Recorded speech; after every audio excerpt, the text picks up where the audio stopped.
ایک دفعہ ایک شیعہ بھائی نے مجھے فون کیا، علامہ صاحب، اور علامہ کہتے ہیں ہم حضرت کا، علامہ صاحب محرم آ رہا ہے، آپ ہماری 10 مجلسیں پڑھ دیں، ہم آپ کو خوش کر دیں۔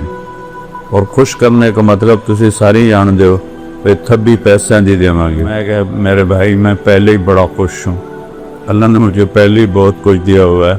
میں اہل بیت، میرے لیے سارا سال محرم ہوتا ہے، میں سارا سال اہل بیت کو بیان کرتا ہوں۔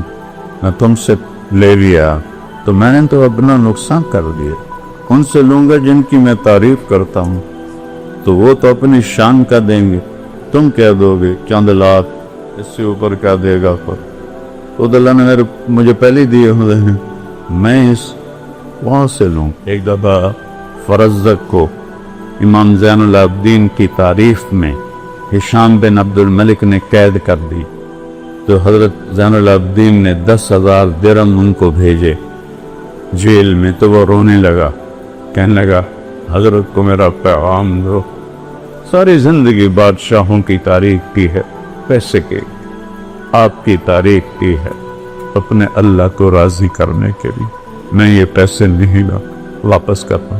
تو جب وہ واپس گئے تو انہوں نے فرمایا تم جاؤ اس سے کہو کہ اہل بیت کے گھر سے جب کوئی چیز نکل جاتی ہے پھر واپس نہیں آتی، تمہیں اللہ بھی دے گا اور یہ حقیقت ہدیہ ہے، یہ بھی قبول کر لو۔ پھر اس نے رکھ لی۔